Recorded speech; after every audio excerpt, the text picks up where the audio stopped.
ಪರಿಷತ್ತುಗೊಳಿಸಿದರೆ ವಿದ್ಯಾರ್ಥಿ ಪರಿಷತ್ತುಗೊಳಿಸಿದರೆ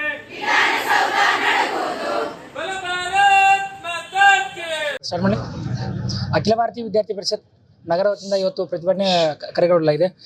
ಪ್ರಸ್ತುತ ವಿಷಯವೇನೆಂದರಪ್ಪ, ಅಖಿಲ ಭಾರತೀಯ ವಿದ್ಯಾರ್ಥಿ ಪರಿಷತ್ತಿನ ರಾಜ್ಯದ ಹಲವು ವಿದ್ಯಾರ್ಥಿಗಳ ವಿದ್ಯಾರ್ಥಿ ವೇತನ ಹಾಗೂ ಹಾಸ್ಟೆಲ್ನಲ್ಲಿ ಸಮಸ್ಯೆಯನ್ನು ಬಗೆಹರಿಸುವ ಕುರಿತು ಇವತ್ತು ರಾಜ್ಯದಿಂದ ಅಖಿಲ ಭಾರತೀಯ ವಿದ್ಯಾರ್ಥಿಗಳು ಹೊರಕರಿವೆ.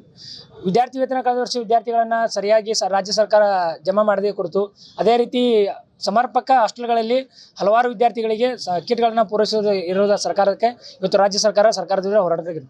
ನಮ್ಮ ಬೇಡಿಕೆಗಳ ಏನಂದ್ರಪ್ಪ, ಇವತ್ತು ಅಖಿಲ ಭಾರತೀಯ ವಿದ್ಯಾರ್ಥಿ ಪರಿಷತ್ತಿನ ಬೇಡಿಕೆ ಪ್ರಮುಖ ಬೇಡಿಕೆಗಳಾದ ಕಳೆದ ವರ್ಷ ವಿದ್ಯಾರ್ಥಿ ವೇತನ ಜಮಾ ಆಗಿರೋ ತಕ್ಷಣವನ್ನು ಜಮಾ ಮಾಡಬೇಕು. ಅದೇ ರೀತಿ ಹಾಸ್ಟೆಲ್ಗಳಿಗೆ ಕಿಟ್ಗಳನ್ನು ಪೂರೈಸಬೇಕೆಂದು ಅಖಿಲ ಭಾರತೀಯ ವಿದ್ಯಾರ್ಥಿ ಪರಿಷತ್ ಕರೆ ನೀಡಲಿ.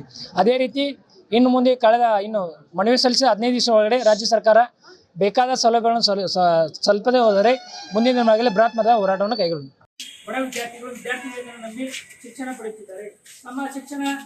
ನಮ್ಮ ಶಿಕ್ಷಣಕ್ಕೆ ಸರ್ಕಾರ ನೀಡುವ ವಿದ್ಯಾರ್ಥಿ ವೇತನ ಸರ್ಕಾರಿಯಾಗಲಿದೆ ಎಂಬ ಭಾವನೆಯ ಅರ್ಜಿ ಸಲ್ಲಿಸಿದ ಲಕ್ಷಾಂತರ ವಿದ್ಯಾರ್ಥಿಗಳಿಗೆ ಕಳೆದ ವರ್ಷದ ವಿದ್ಯಾರ್ಥಿ ವೇತನ ಜಮೆಯಾಗಲಿ ಬಹಳಷ್ಟು ತೊಂದರೆಗಳ ಬೇಡಿಕೆ ಇಡುವುದರೆ ಇನ್ನು 15 ದಿವಸಗಳಲ್ಲಿ ಯಾವುದೇ ರೀತಿ ವಿದ್ಯಾರ್ಥಿಗಳಿಗೆ ಹಣವನ್ನು ಜಮಾ ಮಾಡದೆ ಹೋದರೆ ಮುಂದಿನ ದಿನಮಾನಗಳಲ್ಲಿ ಅಖಿಲ ಭಾರತೀಯ ವಿದ್ಯಾರ್ಥಿ ಪರಿಷತ್ ಬೃಹತ್ ಮಟ್ಟದ ಹೋರಾಟಕ್ಕೆ ಕೈಗೊಳ್ಳಲಾಗುತ್ತದೆ.